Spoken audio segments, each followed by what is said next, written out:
बाढ़ पीड़ितों की गुहार कब सुनेगी सरकार?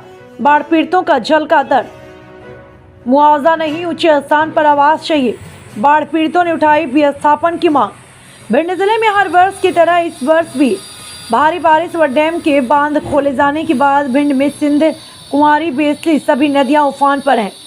हम बात कर रहे हैं भिंड जिले के श्यामपुरा गांव की, जहां सिंध नदी का जलस्तर अब घटने लगा, जिसके बाद बाढ़ पीड़ित अपने घरों में वापस लौटने लगे।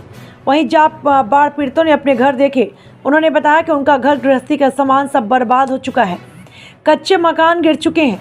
श्यामपुरा गांव के लोगों ने कहा कि हमें मुआवजा नहीं, अस्थायी हल चाहिए। पिछली बार जब 2021 में बाढ़ आई थी, तब भी उन्होंने शासन प्रशासन से विस्थापन की मांग की थी, मगर उनकी अब तक किसी ने नहीं सुनी।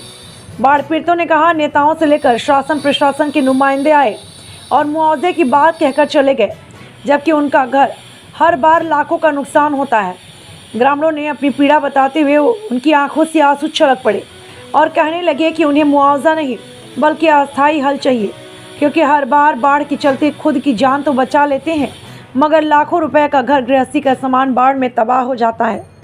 कांग्रेस जिला अध्यक्ष मान सिंह कुशवाहा ने सरकार पर निशाना साधते हुए कहा कि भाजपा तमाम वादे करती है, मगर बाढ़ पीड़ितों की मुख्य समस्या का हल अब तक नहीं कर पाई। वहीं भाजपा जिला अध्यक्ष देवेंद्र नरवरिया ने कहा कि बाढ़ पीड़ितों की हर संभव मदद की जा रही है।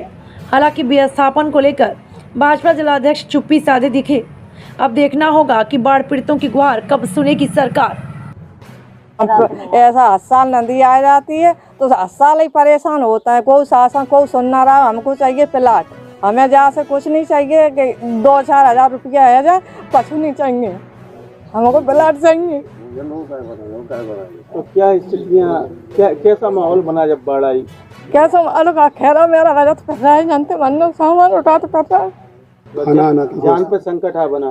खाना का दारो है, 3 दिन आए खाना नहीं खाओ, 3 दिन खाना नहीं मिला। तो फिर कैसे आप लोगों ने अपने आप को सुरक्षित? कैसे खाओ, ऐसे ही खाए पी के दुकान सुबह से मोड़ी मोड़ा पल रहा है 2 दिन से। अब जाओ, अब सामान धरो, खैरा अब नहीं व्यवस्था थी कसू।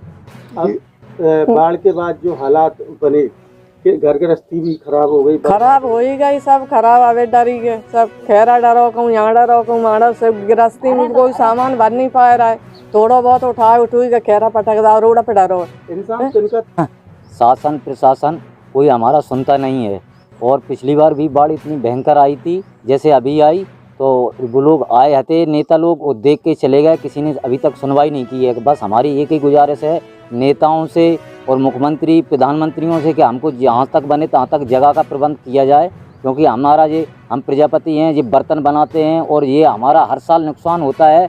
और ये इनके सांचे बनाने के बर्तनन के ये भी सब नष्ट हो चुके हैं। और जब मान ले के जिस दिन से बाढ़ आती है तो खाना पीना सब, आटा फाटा सब हमारा नष्ट हो जाता है। 4 साल हो गए लगातार इस बाढ़ के कारण हम बहुत परेशान हैं। और हमको बस नेताओं से यही गुजारिश है कि जहाँ बने तहाँ हमको जगह दी जाए रोड के किनारे।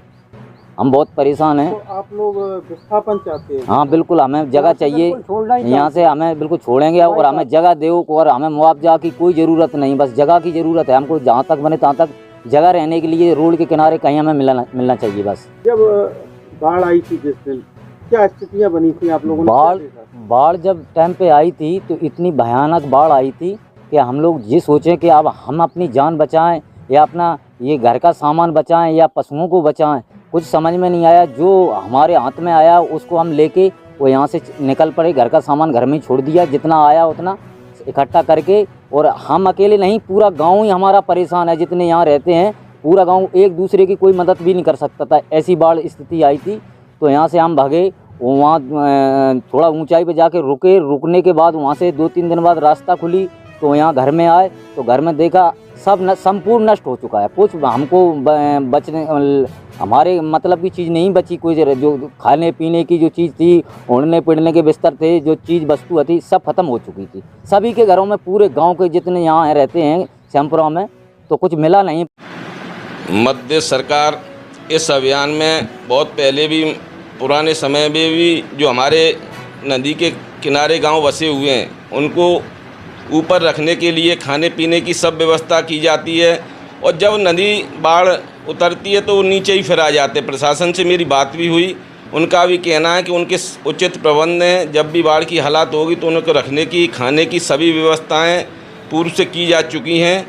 और जो भी ऊपर रहना चाहें, जो ग्रामीण जन हैं, उनके रहने की व्यवस्था भी की जाए, क्योंकि वो हमें लगता है कि बाढ़ जब उतरती है तो वो भी नीचे अपने पुराने घर पर आ जाते हैं। यही चिंता का विषय है।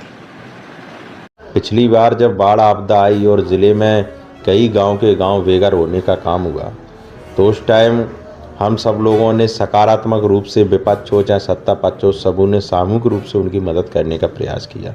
और तब भारतीय जनता पार्टी की सरकार थी और उन्होंने उस क्षेत्र के लोगों से वादा किया, वचन दिया था कि हम नई बसावट के लिए भूमि आवंटन करने का काम करेंगे। और उस टाइम वो प्रक्रिया भी लगभग मेरे देखते हुए बहुत जगह पूरी कर ली गई थी, लेकिन उन्हें भूमि आवंटन अभी तक नहीं की गई है। बड़ा दुर्भाग्यपूर्ण स्थिति है। और जब दोबारा ऐसी परिस्थितियां बनती हैं या कोई घटना घट जाती है, तब ये सरकार जागने का काम करती है। मेरा तो सरकार के लोगों से और जिला के प्रशासन से हमारा ये आग्रह है कि जो भूमि आवंटन प्रक्रिया जो पूर्व में की गई थी, जो रुकी हुई, उसे नई बसावट के लिए आवंटन करने का काम कलेक्टर विंड को करना चाहिए। यही मेरी उनसे आग्रह है। और यदि कोई भी अप्रिय घटना यदि दोबारा ऐसी बाढ़ स्थिति से ज़िले में निर्मित हुई तो निश्चित तौर पे इसका जिम्मेदार जिला प्रशासन होगा। और ऐसी कोई अगर अप्रिय घटना घटी तो कांग्रेस शांत नहीं बैठेगी, बड़ा ज़िले में बड़ा आंदोलन करेगी। और जो अधिकारियों ने इसको अनदेखा करने का काम किया, उन्हें भी अपने पद कर्तव्य कैसे निभाए जाते हैं उनको निर्वाह करने के लिए हम लोग पीछे नहीं हटेंगे और पूरी ताकत से उनका पुरजोर तरीके से विरोध करेंगे।